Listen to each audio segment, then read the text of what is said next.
ओम ऐहि सूर्य सहस्राशो तेजोरासे जगत्पते अनुकंपये मा भक्त्या गृहानार्धे नमोस्तुते. Hello friends, Shri Swami Samarth. आजचा तुमचा दिवस अगदी आनंदाचा जाओ ही स्वामींच्या चरणी प्रार्थना करते आणि व्हिडिओला सुरुवात करते. तर आज आपण पाहणार आहोत रविवार व्रताविषयी माहिती, जे की पौष महिन्यामध्ये येत असतात. तर मार्गशीर्षचे गुरुवार संपले की वेध लागतात ते पौष महिन्यातील रविवारचे. तर आज अमावस्या आहे आणि पौष महिना हा सुरुवात झालेली आहे. तर पौष महिन्याचे रविवार तर येत्या अवघ्या 2 दिवसावरती येऊन ठेपले आहेत.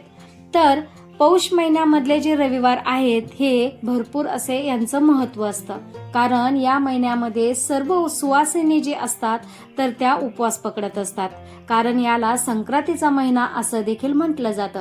तर प्रत्येक रविवार हा या दिवशी आपल्याला उपवास पकडायचा असतो. या वेळेमध्ये या महिन्यामध्ये 4 किंवा 5 रविवार पडत असतात. तर प्रत्येक रविवारी हे आपल्याला व्रत पकडून या दिवशी आपल्याला सूर्यनारायणाची पूजा करायची असते. तर ते उपवास कसा पकडायचा आहे आणि पूजा कशी करायची आहे तर ते आज आपण आपल्या व्हिडिओद्वारे जाणून घेणार आहोत.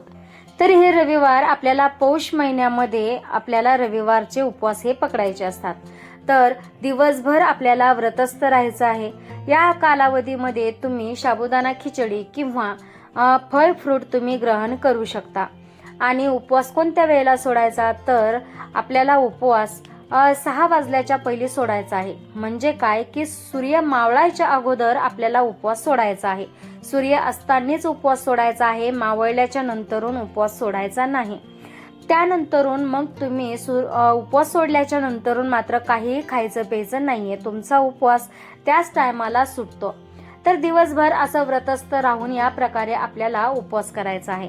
आणि सर्वात प्रथम म्हणजे या दिवशी आपल्याला पूजा कशी करायची तर सकाळी सर्व काही आपलं काम पटकन उरकून स्नानादी करून आपल्याला एक पाट घ्यायचा आहे. मग ही पूजा तुम्ही तुमच्या मंदिराजवळ करू शकता किंवा तुमच्या अंगणातील तुळशी माता जी असते, वृंदावन जिथं असतं तिथे देखील तुम्ही पाट ठेवून ही पूजा करू शकता. तर पूजा कशी करायची तर आपल्याला एक पाट घ्यायचा आहे आणि पाटावरती आपल्याला सर्वात प्रथम म्हणजे सुपारी म्हणून, गणेशा म्हणून सुपारीची पूजा करायची आहे. तर तुमच्याकडे जर मूर्ती असेल तर तुम्ही गणपतीची मूर्ती देखील ठेवू शकता, नाहीतर एक सुपारी घेऊन तुम्ही गणपतीचं स्थान तिला द्यायचं आहे आणि गणपतीची पूजा करायची आहे, म्हणजे सुपारीची पूजा करायची आहे. त्यानंतरून म्हणजे पाटाच्या मध्यभागी आपल्याला 6 गोल काढायचे आहेत, ते म्हणजे हळदीने 6 गोल हळदीने काढायचे आहेत आणि त्या हळदीच्या गोलाच्या मधोमध परत 6 कुंकवानी गोल काढायचे आहेत.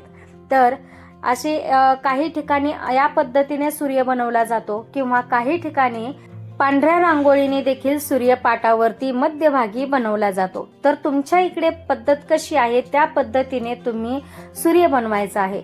पाटाच्या मधोमध सूर्य बनवून झाल्याच्या नंतरून तिथे जे आहे एका साईडला तर कृष्णाची मूर्ती ठेवायची आहे. कुणाकडे मूर्ती ठेवतात किंवा कोणाकडे नाही ठेवत, परंतु सूर्यांची मूर्ती बनवून झाल्याच्या नंतरून तिथे आपल्याला आदित्य रानूबाईची देखील प्रतिमा आपल्याला रांगोळीने आखायची आहे किंवा हळदीने आखायची आहे आणि गायीचे देखील पावलं आपल्याला त्या ठिकाणी काढायचे आहेत. त्यानंतरून त्या पाटावरती तुम्ही सर्व काही जो ववसा असतो तर तो ववसा देखील त्या ठिकाणी ठेवायचा आहे. आणि सर्व काही झाल्याच्या नंतरून मग आपल्याला हळदी कुंकू सर्व लावून गणपती बाप्पाला, श्रीकृष्णाच्या मूर्तीला, सूर्यनारायणाला हळदी कुंकवाने आपल्याला पूजा करायची आहे. आणि पूजा करून झाल्याच्या नंतरून जी खोबरं आणि गुळ जे आहे तर खोबऱ्या आणि गुळाचा आपल्याला नैवेद्य दाखवायचा आहे. त्या ठिकाणी तुम्ही तीळ आणि गुळ ठेवायला देखील विसरू नका. तर या पद्धतीने जे आहे तर आपल्याला सकाळच्या वेळेला ही पूजा मांडायची आहे. दिवसभर ही पूजा तशीच ठेवायची आहे आणि त्यानंतरून जी आहे ही पूजा तुम्ही दुसऱ्या दिवशी उचलून घ्यायची आहे.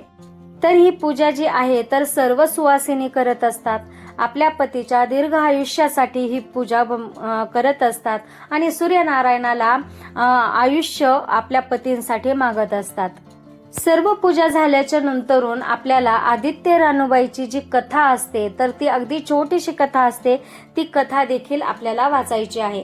आणि ज्या वेळेस तुम्ही ही कथा वाचाल त्यावेळेस तुम्ही शेजारणीला देखील बोलून ही कथा तुम्ही वाचू शकता.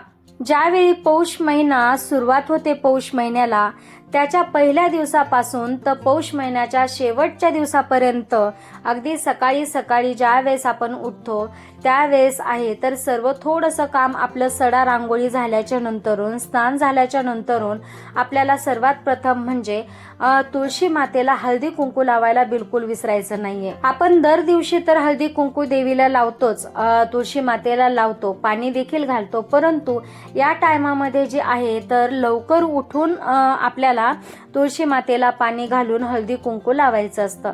परंतु पूर्ण पौष महिना तुम्ही पाणी घालून हळदी कुंकू लावायचं आहे, परंतु रविवारच्या दिवशी आणि एकादशीच्या दिवशी मात्र तुळशीला पाणी घालायचं नाहीये, फक्त हळदी आणि कुंकू लावायचं आहे. तर ही जी रांगोळी आहे आणि ही जी पूजा आहे तर ही सर्व काही आपण जी पूजा ठेवतो तर ही आपल्याला सूर्य उगण्याच्या अगोदरच आपल्याला पूजेची सर्व तयारी करून ही पूजा आपल्याला करायची आहे. त्यानंतर दुसऱ्या दिवशी म्हणजे ही पूजा आपल्याला उचलून घ्यायची आहे. तर उचलताना जी आहे तर एकदा परत धूप दीप दाखवायचा आहे, दर्शन घ्यायचं आहे आणि ही पूजा उचलून घ्यायची आहे. त्याच्यातली जी समजा प्रसाद आहे तर तो तुम्ही ग्रहण करू शकता किंवा मुंग्यांना टाकू शकता आणि जी त्याच्यामधली भाजी आहे ती देखील तुम्ही त्याची भाजी करून खाऊ शकता. तर अशा पद्धतीने आहे तर आपल्याला पौष महिन्यामध्ये रविवारचे व्रत पकडायचे आहे आणि या पद्धतीने आपल्याला सूर्यनारायणाची सेवा करायची आहे आणि आपल्या पतीच्या आयुष्यासाठी, दीर्घ आयुष्यासाठी प्रार्थना करायची आहे. तर अशा प्रकारे अगदी साध्या आणि सोप्या पद्धतीने आपल्याला रविवारची पूजा अर्चना करायची आहे. जर तुम्हाला हा व्हिडिओ आवडला असेल तर नक्कीच तुम्ही तुमच्या नातेवाईकांमध्ये शेअर करू शकता. आजचा व्हिडिओ आवडल्यास नक्कीच लाईक आणि सबस्क्राईब करा. भेटूया अशाच नवीन एका माहितीसोबत. तोपर्यंत श्री स्वामी समर्थ. असेच नवनवीन व्हिडिओ पाहण्यासाठी आपल्या चॅनलला आजच सबस्क्राईब करा.